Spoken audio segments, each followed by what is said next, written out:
एक बार की बात है, एक गांव में एक चुड़ैल का साया था। वो चुड़ैल रोज रात को लोगों के दरवाजे खटकाकर बोलती, घर पर कोई है, घर पर कोई है, दरवाजा खोलो, खोलो दरवाजा। जब कोई गांव वाला दरवाजा खोलता तो वो चुड़ैल उसे उठाकर ले जाती। अरे मर गया अरे अरे छोड़ दे चुड़ैल, अरे बच्चे की जान लेगी क्या? अरे छोड़ दे, तेरा दास बेटे, अरे गाँव वालों बचाओ बचाओ बचाओ। अगले दिन, अरे भाइयों, इस चुड़ैल ने तो जीना दुश्वार कर दिया है। तभी हरिया का बेटा राजू बोलता है, पापा, मेरे दिमाग में एक तरकीब है, बताऊं क्या? अरे तुम अभी छोटे हो, तुम चुप ही रहो, जाओ यहाँ से। पापा, मैं छोटा पैकेट बड़ा धमाका हूँ। अरे तरकीब तो सुन लो पहले।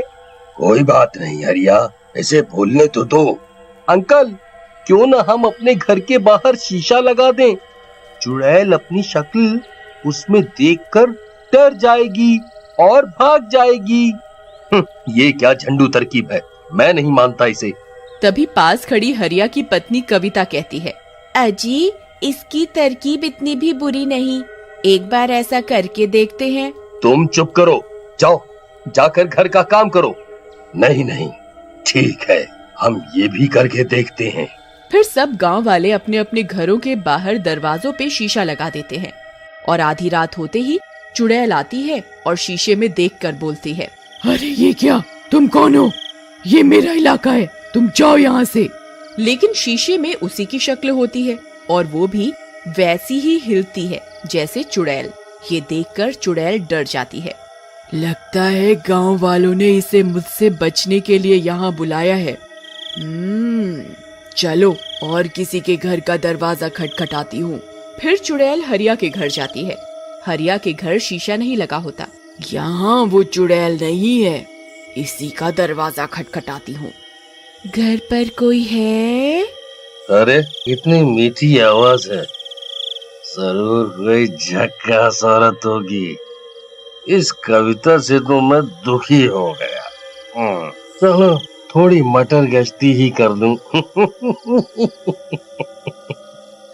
हाँ, मैं हूं ना घर पर, मेरी रानी, अभी आया जाने मन।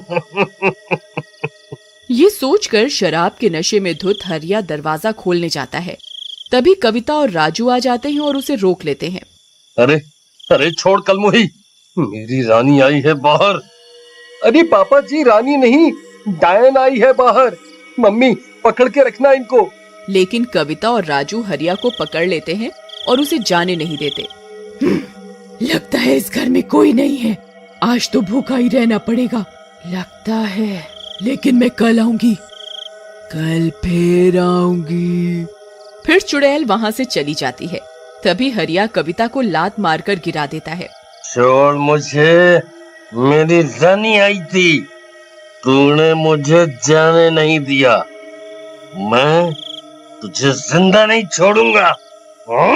फिर वो नशे में कविता को बहुत मारता पीटता है। राजू ये सब देखकर बहुत डर जाता है, उसे बहुत बुरा लगता है। अगले दिन, मम्मी, तुम ठीक तो हो ना? हाँ बेटा, मैं बिल्कुल ठीक हूँ, तुम मेरी चिंता मत करो। मम्मी, मुझे पापा अच्छे नहीं लगते, आपको कितना सताते हैं। नहीं बेटा, ऐसा नहीं कहते, वो तुम्हारे पापा हैं। जाओ तुम जाकर खेलो। कविता उठकर दरवाजे पर शीशा लगा देती है और रात में शीशा लगा होने के कारण चुड़ैल किसी के घर पर जाकर शिकार नहीं कर पाती। इस गांव में इतनी चुड़ैल कहाँ से आ गई? मैं इतने दिनों से भूखी हूँ, ये भूख बर्दाश्त नहीं हो रही। इन गांव वालों ने अपने घरों के बाहर एक एक चुड़ैल खड़ी कर दी है, पर कब तक बचोगे? मैं कल फिर आऊंगी, मैं फिर आऊंगी। फिर अगली सुबह गांव वाले जमा होते हैं। अरे भाइयों, ये राजू ने बड़ा अच्छा सुझाव दिया, बचा लिया हम सबको, शाबाश बेटा। थैंक यू अंकल, बोला था ना, छोटा पैकेट बड़ा धमाका। हाँ हाँ ठीक है, चलो घर जाकर पढ़ो, जाओ यहाँ से। राजू को बुरा लगता है और वो घर चला जाता है। उधर चुड़ैल, मैं इस गुफा में बैठे बैठे ही ना मर जाऊं, किसको खाऊं? फिर रात हो जाती है। भूख के मारे वो गुफा से बाहर जाती है और गांव की तरफ चल देती है। तभी राजू अपने कुत्ते को घर के बाहर घुमाते हुए घर से थोड़ा दूर आ जाता है। टॉमी, चलो घर चलो, रात हो गई है, चुड़ैल किसी भी वक्त आने ही वाली है। तभी टॉमी यहाँ वहाँ भागता हुआ गुम जाता है। राजू उसे ढूंढता है। तभी चुड़ैल की नजर टॉमी पर पड़ती है।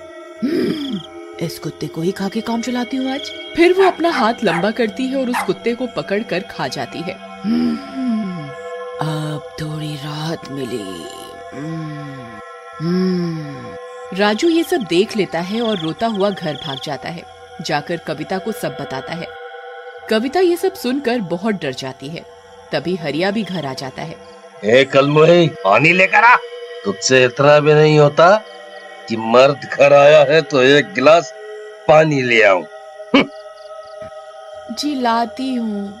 एक तो इतनी गर्मी है, तुझसे शादी करके तो मेरे भाग ही फूट गए। सोचा था कि तेरा बाप पैसे वाला है, बढ़िया दान दहेज देगा, लेकिन नहीं, इतनी गर्मी है, एक तो एसी ही लगवा देता तेरा बाप तो क्या बिगड़ जाता।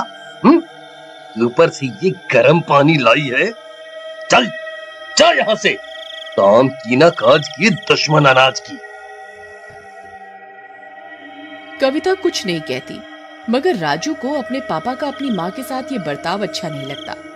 फिर रात में सबके सो जाने पर वो जाता है और घर के दरवाजे से शीशा हटा देता है और फिर रोज की तरह चुड़ैल आती है। अरे, इस घर के दरवाजे पे चुड़ैल नहीं है?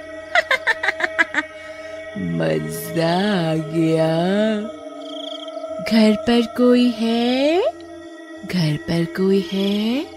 पापा, दरवाजे पे वो आई है, आपकी रानी। जाओ, मम्मी सो रही है, आप चुपके से चले जाओ। वाह बेटा, तू ही है मेरा असली शेर। वाह वाह वाह, जिए मेरे लाल, आया मेरी रानी, तुमने पुकारा और हम चले आए। आया डार्लिंग, आया आया आया। हाँ हाँ, जाओ, मेरी मम्मी को बहुत दुखी कर लिया आपने। हरिया नशे में होता है और खुश होकर दरवाजा खोल देता है। आओ मेरे राजा जी। अरे मेरी रानी, तुम नशे में चुड़ैल क्यों दिख रही हो मुझे? लगता है ज्यादा चढ़ गई। मेरे राजा, मैं चुड़ैल ही हूँ। नहीं, चुड़ैल जी, आप तो मेरी बहन जैसी हो, सारा नशा ही उतर गया आपको देखकर। मुझे छोड़ दो, अब से आप पर बुरी नजर नहीं डालूंगा। अरे कविता, आओ। चुप कर, बेवकूफ समझा है क्या? चल, भूख लगी है। फिर चुड़ैल हरिया को लेकर चली जाती है। शोर सुनकर सब गांव वाले जग जाते हैं और कविता भी। राजू, तुम्हारे पापा कहाँ हैं? अभी अभी मैंने उनकी आवाज सुनी थी।